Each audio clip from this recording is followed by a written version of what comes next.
예, 이제 이번 시간에 양반전에 대한 이야기를 좀 하도록 하겠습니다. 여러분 페이지로는 127쪽에 보면 양반전이 있고요. 거기 이제 한자로 나와 있는 거는 연암 박지원이 당시에 한자로 쓴 거예요. 원래는 이제 한문을 가지고 막 읽는 게 원래는 맞는데 시험에서는 이렇게 양반전의 원문을 가지고 나오거나 이러진 않으니까 넘어가 되고, 뭐 여러분 이제 양반전 같은 경우는 현대어로 이렇게 풀이가 잘 돼 있어서 그렇게 어렵진 않으셨을 거라고 믿습니다. 일단 작자 소개 135쪽을 펴보시면 135쪽. 자, 135쪽입니다. 그 작자 소개를 한번 보도록 하겠습니다. 자, 거기 이제 135쪽에 이제 작자 소개 보면 박지원이 나왔는데요. 박지원.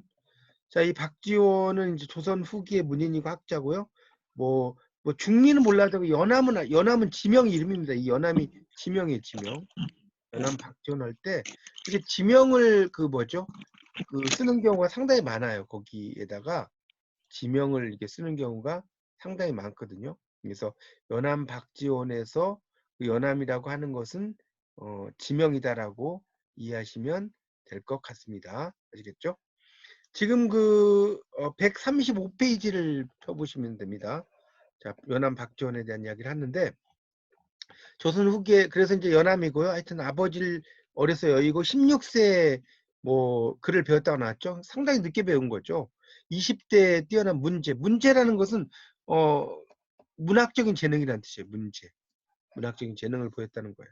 30대 이름이 알려졌고 박제와 같은 선비들이 이제 그를 스승으로 받들기에 이르렀다고 나왔죠.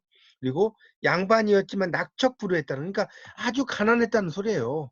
낙척부르란 말은 매우 가난했다 이런 뜻입니다. 그래서 학업의 뜻을 잃고 가난한 살림살이 시달리면서 연전필경이라는 게 뭐냐면 이게 벼루연자의 밭전자거든요. 벼루로 밭 깔고 붓으로 경작한다는 거예요. 그러니까 연전필경이라는 것은 뭐냐면 요즘 말로 하면 생계형 작가라고 보시면 돼요. 생계형 작가를 말하는 겁니다. 그래서 이제 그걸 지켜왔다. 그래서 관인으로서의 연함은 온포를 펼칠 수 있을 만큼 중앙 관서의 높은 자리에 이르지는 못해. 그러니까 자기의 어떤 그 포부, 온포라는 거는 백성을 잘 해주고 싶은 포부, 이 정도로 이해하시면 될 것 같아요. 그러니까 그렇게 높은 벼슬까지 올라가지 못했고 50세에 처음으로 뭐 이렇게 이제 뭐 어디를 갔고 양양 부사도 가고 뭐 이랬다는 겁니다. 한성부 판관 정도로 이제 갔고요. 그 다음에 이제 44세 때 이제 박명원이 이제 삼중형인데 청나라 걸륭제 칠순 축하 사절 갈 때 영경이 북경이거든요. 이제 거기에 수행원으로 따라가게 되는데 그때 지은 것이 바로 이제 뭡니까? 열하일기예요. 그 유명한 열하일기. 자, 136쪽으로 넘어가면 26권이고요. 둘째 줄. 열하일기에서 보여준 유창하고 발랄한 수필체 문장이 이제 있었다는 겁니다. 그게 이제 진신이라고 하는 게 밑에 나왔죠? 코를 꽃뒤에 꽂는다는 뜻으로 모든 벼슬아치 일컬음. 무리를 일으켜 정조가 규장각 직각인 남공철에게 명해서 문체순정. 이게 이제 문체반정이라는 말 더 많이 써요. 문체순정이라고 써놨지만 문체를 바로잡는다는 거예요. 반정이라는 건 바로잡는다는 뜻입니다. 자, 그래서 이 문체 반정까지 이렇게 됩니다. 왜 그러냐면 양반이 너무 뭐랄까요, 평민적인 어떤 어투로 글 썼다고 해서 그래서 이 나중에 여러분 배우시겠지만 연암 박지원은 뭐가 많은 사람이냐면 뭐가 많을까요? 겁이 많아요. 겁이 되게 많은 사람입니다. 그래서 네 죄를 네가 알렸다, 내가 알렸다 그러니까 이렇게 이제 위에서 하니까 예 이렇게 하면서 바로 뭐 쓴 사람이에요? 반성문서예요. 바로. 그래서 나는 이 문장을 가지고 희롱했을 뿐입니다. 이걸 이제 유식한 말로 이문위희라고 그래요. 이문.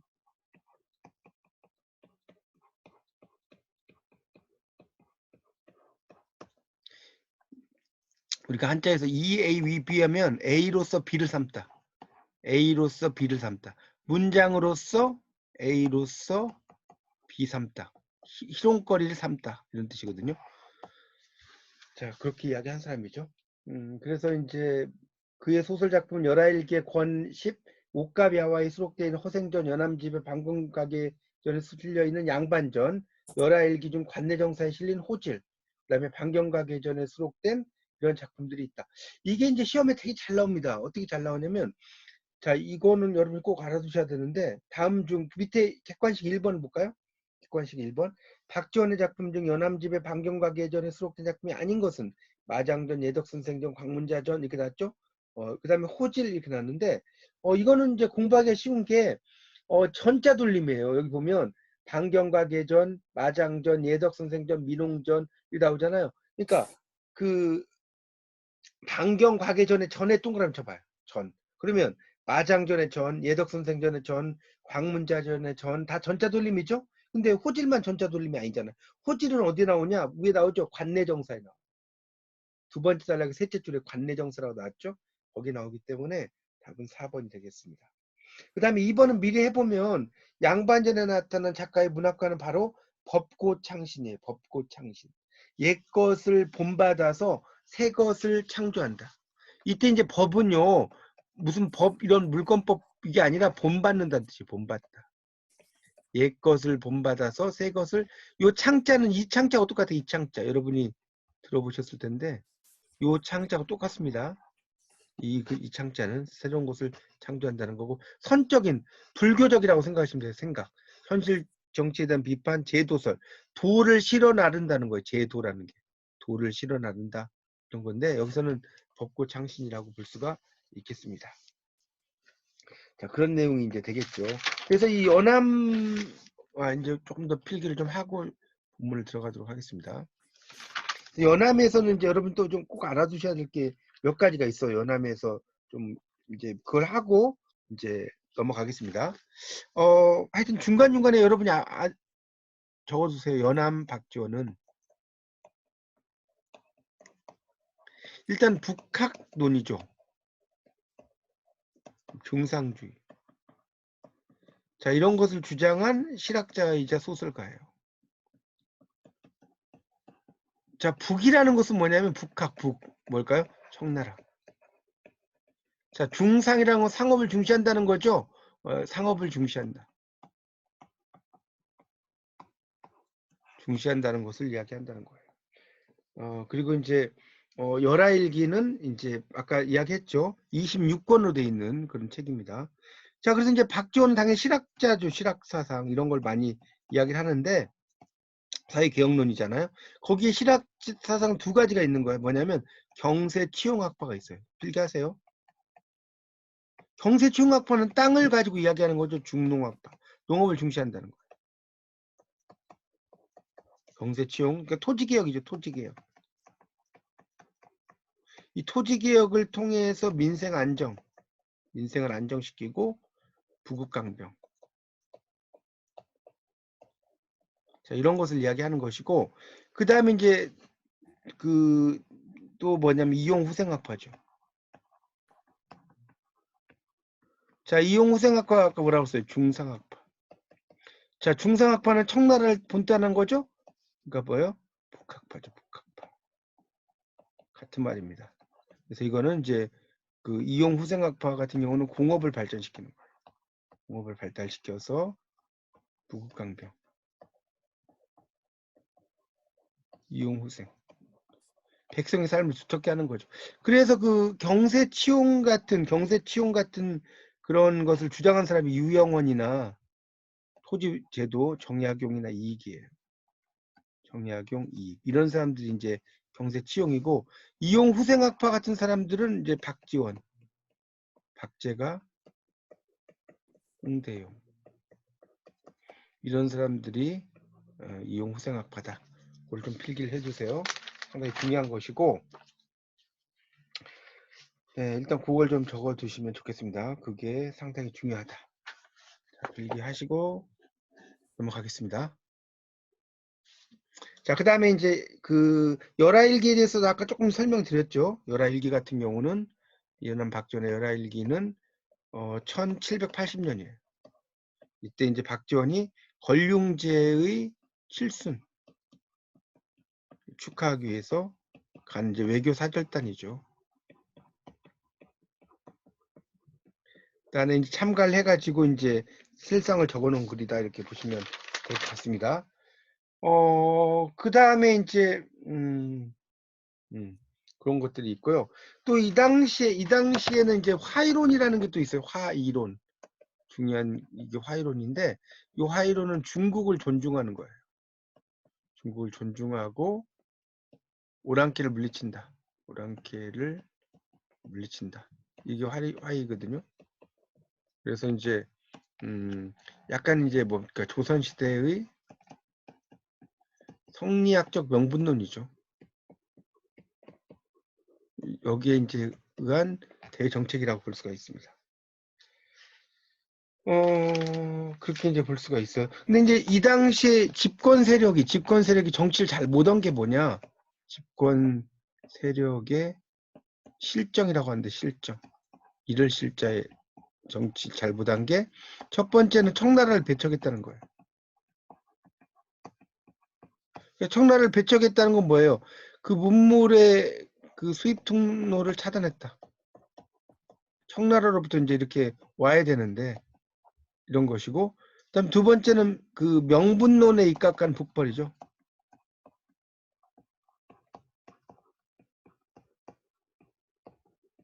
자, 그러니까 이런 피폐한 국력을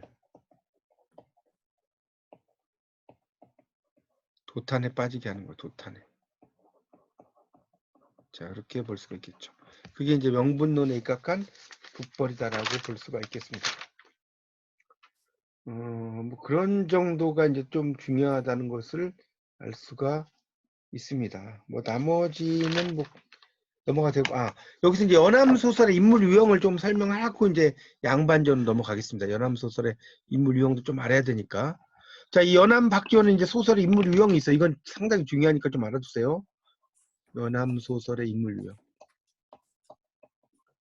여백에다 여러분이 알아서 쓰세요. 인물 유형이 있는데, 연암소설의 인물 유형은 첫 번째는 양반이 평민이나 동물, 또 다른 양반과 대립하는 거예요. 자, 그게 이제 여러분이 배우시는 그 뭡니까? 그 양반전이 그 천민과 대립하는 거잖아요. 양반전. 그다음에 호질 나오죠. 호랑이 질지. 그다음에 허생전. 이런 것들이 나옵니다. 여기서는 이제 약간 그 뭐랄까요? 그 실천하는 현실적 양반성, 그러니까 실천하는 현실적 양반상의 필요성, 이런 걸 제시하는 거예요. 필요성을 제시하니까 이렇게 하지 못한 사람 비판하는 거죠. 그렇죠? 그러니까 위선적인 양반을 비판한다 이렇게 볼 수가 있겠죠. 자, 두 번째는 평민계층이 주인공이에요. 평민계층이 주인공. 자, 이건 다 전자 돌림이에요. 전자 돌림. 아까 이야기했죠? 예덕선생전, 광문자전, 마장전. 이런 것들은 다 이제 평민들의 주인공이 되는 거죠. 이해가시죠? 평민이 주인공이다라고 볼 수가 있습니다. 자, 여기는 다 양반이 주인공이죠. 양반전, 호질, 다 이 양반이 주인공이잖아. 허생전도. 그래서 이제 평민 계층의 삶이 진실되고 가치가 있다. 그러니까 여기에서는 그런 이야기죠. 평민 계층의 삶이 오히려 진실되고 가치가 있다. 뭐 이런 것을 이야기하는 겁니다. 그렇게 평민 계층이 주인공이 된 게 있고요. 자, 그다음에 두 개가 더 있죠. 세 번째는 이 몰락 양반, 그다음에 은둔자, 그다음에 중인, 그다음에 서울 계층이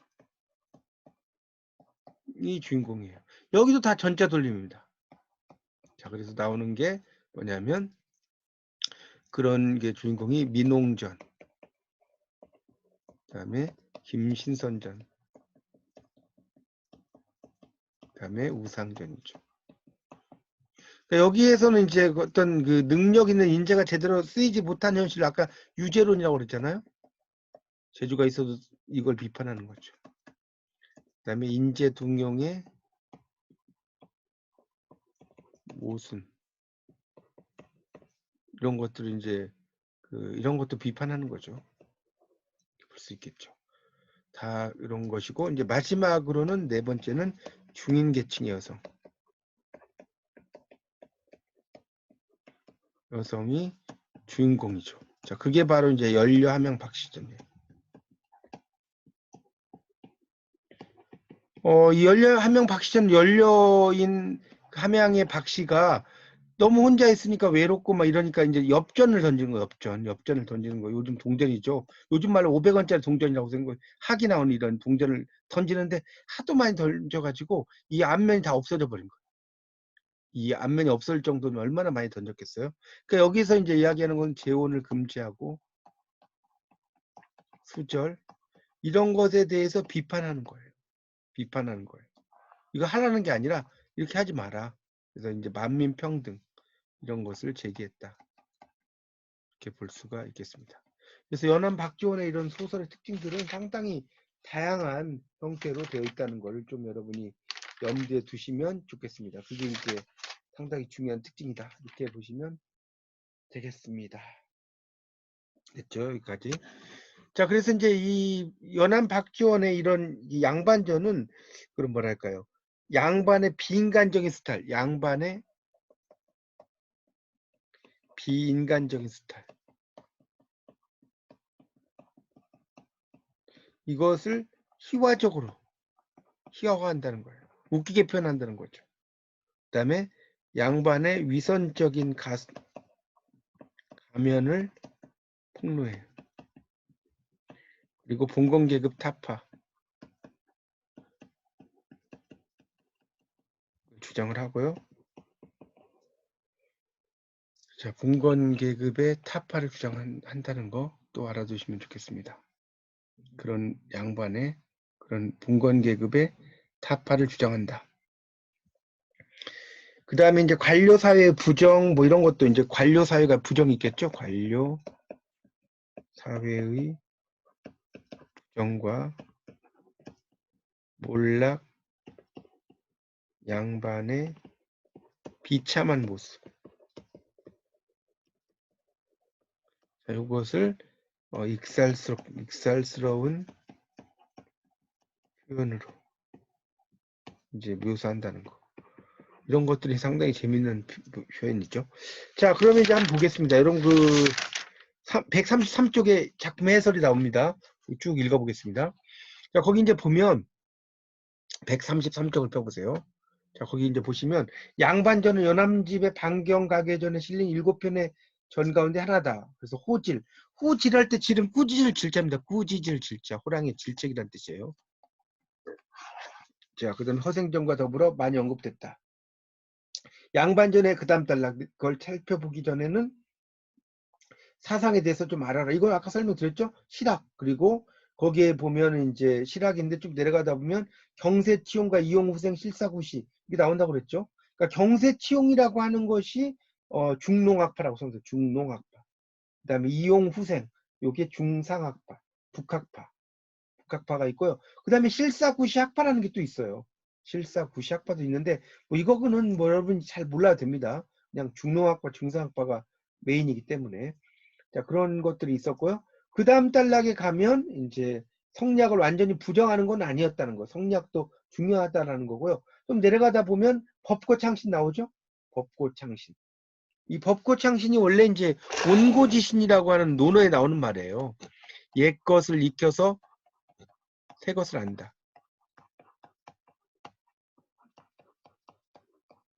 온고지신이 그거거든. 옛 것을 익혀서 새 것을 아는 거. 온고지신이라고 하는데 그런 것을 이제 이야기한다는 걸 쭉 나오고요. 그 다음에 밑에서 셋째 줄에 보면 이문위희 나왔죠? 글로서 놀이를 삼는다. 아까 여기 문장으로서 희롱한다는 거.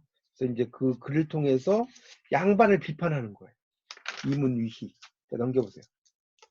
자, 134쪽에 보면 세 번째 줄에 양반전의 개념은 양반전 호질 등의 작품을 연암소설이다. 그래서 고소설이라는 거죠. 그리고 중인 서얼계층 여러 개를 썼어요. 근데 이제 박지원은 양반이지만 이렇게 서얼이라든가 중인을 많이 썼다는 게 중요하고요. 그 다음에 이제 밑으로 내려가면 한문 소설이나 국문 소설의 전 단계를 살펴보면 단형 서사체, 짧은 서사체라는 거예요.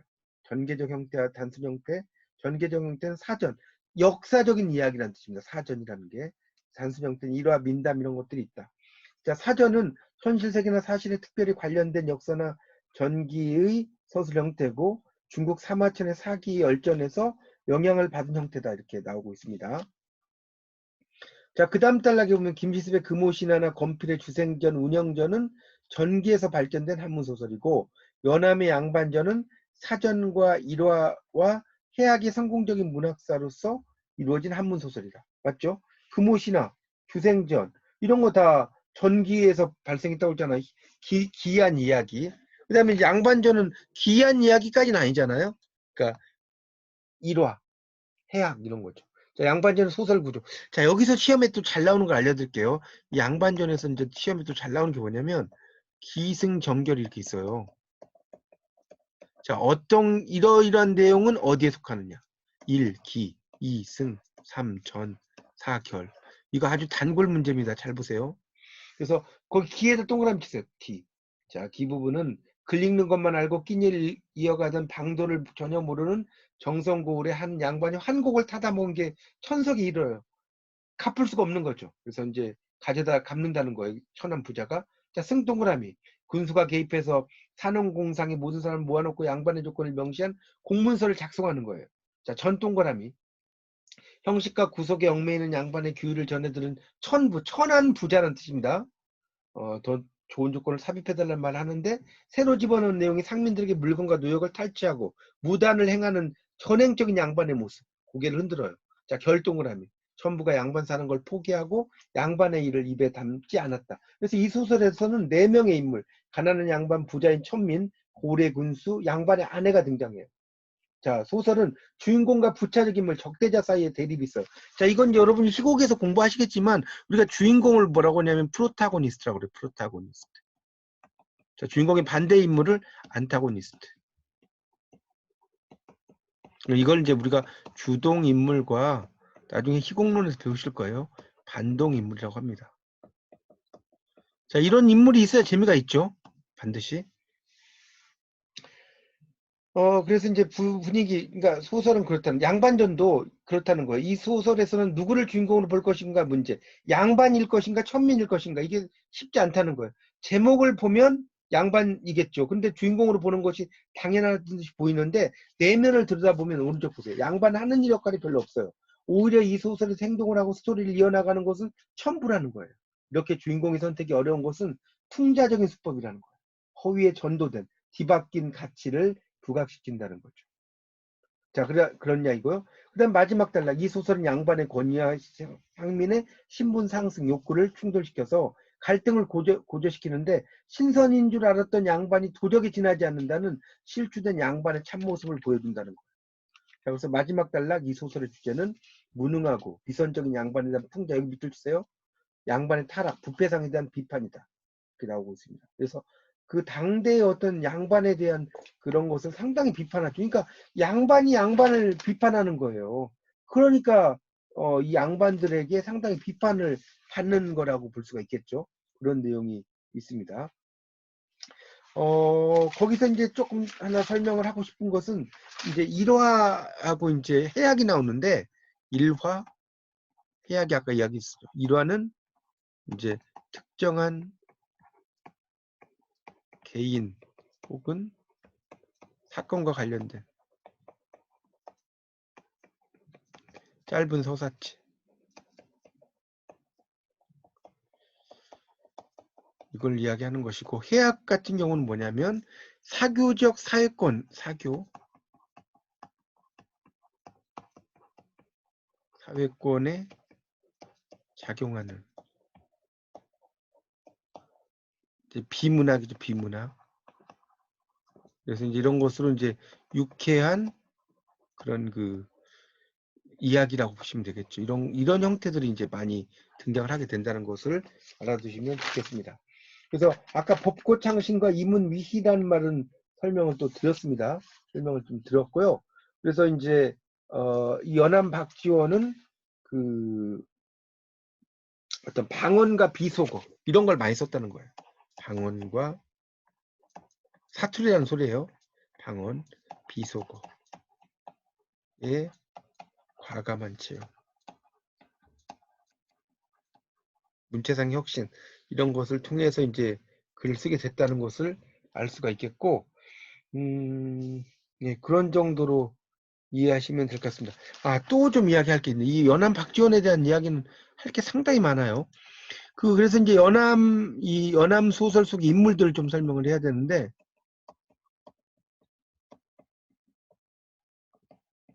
이제 예를 들어서 마장전 있어요. 마장전. 요 마장전에 나오는 송욱이 있어. 송욱. 이 사람은 시정자배라는 거죠. 또 김신선전 이제라는 작품도 있는데, 김신선전의 김신선은 떠돌이에요. 신선인데 떠돌이. 그 다음에 민웅전의 민웅. 이 민홍도 이제 일종의 평민, 무변 출신의 불평기인이니까 이 하층민이라고 보시면 돼요. 그냥 쉬운 말로 말이 좀 어려우니까 하층민이고. 그 다음에 이제 광문자전 있어요. 광문자전. 이 광문자전에 나오는 광문, 종로 거지예요. 그 다음에 예덕선생전에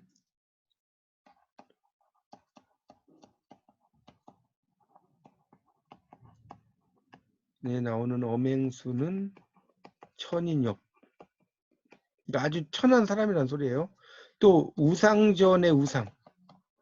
우상전의 우상은 역관. 요즘 통역관이 이제 상당히 인기가 있지만 그 당시에는 이것도 천민의 거의 중인이나 천민에 속합니다. 그러니까 이런 양반과 신분 차이가 나는 이들을 천면에 내세워요. 그래서 이제 가치관을 막 이야기를 하는 거라고 볼 수가 있습니다. 그러니까 결국 이런 작품 속에서 이야기하고자 하는 것은 중세 신분제 사회가 무너지고 근대 자본주의 사회가 도래함 이런 것을 표현했다라고 볼 수가 있겠죠. 이게 이제 그 연암 박지원의 이런 작품들 속에 나타나는 그러한 어떤 특징이라고 볼 수가 있겠습니다. 예, 그런 정도를 여러분 좀 아시고 이제 이 작품을 보면 되는데 이 양반조는 상당히 이 강원도 정선이 이제 배경이고요. 강원도 정선이 배경입니다. 그래서 이제 그 여기에 나오는 것들을 보면 상당히 양반의 어떤 그 내용들이 이야기를 할 수가 있죠. 거기 특히 이제 그 132쪽을 보세요. 132쪽에 거기 보시면 어디야? 그 인용문에서 세 번째 단락 보세요. 비록 시작되는 거 있어요. 궁한 선비의 몸으로 시골에 살더라도 무단적인 행위를 마음대로 구사할 수 있다. 이웃집 남의 소를 몰아다가 내 밭을 먼저 갈고 고래 백성을 잡아내어 내 밭을 김매게 하더라도 어느 누구도 감히 나를 괄시할 수 없다. 만약 거역하면 코에 재를 뿌리고 상투를 비틀며 수염을 뽑더라도 원망조차 못하리라. 이런 말 나오죠. 그런 것들이 이제 또 등장을 하게 됩니다. 그래서 상당히 이제 이 내용을 보면 양반이 쓴 글이지만 양반에 대해서 상당히 그 비판하는 그런 내용이라고 볼 수가 있겠고요. 여러분이 이제 강원도 정선에 가면 정선에 이제 그 예전에 문학기행에서는 갔었는데 그 아라리촌이라는 게 있어요. 아라리촌 정선에 아라리촌에 가면 이런 그 양반전에 이런 나오는 인물들을 모형들 이렇게 해놓은 것들이 있습니다. 그러니까 그런데도 가보면 상당히 좋아요. 그런 데가 있습니다. 그러니까 여러분이 강원도 정선하면 그냥 일반적으로 가는 데만 가지 마시고 이제 국문학을 공부하시면 이런 데도 가보셔야 돼요. 특히 이제 그 아라리촌이나 양반전과 관련된 또 이런 유적지들이 있어요. 찾아보시면 그래서 그런 데를 또 가서 이렇게 보시면 상당히 또 재미있는 것들을 많이 발견할 수 있습니다. 그래서 이제 아까 문제도 다 풀었죠. 136쪽에 1번, 2번. 1번은 4번이고 2번은 법고 창신이다. 그래서 옛 것을 본받아서 새 것을 이제 창조한다 이렇게 볼 수가 있다고 했습니다. 오늘은 지금 단편 소설을 끝냈고요. 이제 장편 소설은 일단 다음 시간부터 좀 할게요. 다음 시간에 이제 홍길동전하고 그다음에 채척전, 좀 시간이 되면 박시전까지는 할 수 있으면 하겠는데, 하여튼 여러분이 한 두 작품 정도씩은 좀 읽으셔야 됩니다. 특히 이제 박시전이나 이런 것들은 길어서 길긴 한데 그래도 읽어보세요. 박시전도 재밌어요, 되게. 채척전도 마찬가지고, 홍길동전도. 홍길동전 같은 경우는 말이 약간은 이제 옛날 어투로 돼 있어 좀 어렵긴 한데, 그래도 조금씩 읽어보시는 게 좋겠습니다. 근데 이제 채척전이라든가 이런 건 현대어로 써가지고요. 박시전도 약간 옛날 말투로 되어 있긴 합니다. 하여튼 여러분이 읽으실 때는 이해 가는 만큼 읽으시고, 밑에 각주가 있어요. 각주가 있으니까 그 각주를 보시고 좀 이렇게 뭐랄까요? 이렇게 하시면 될 것 같습니다.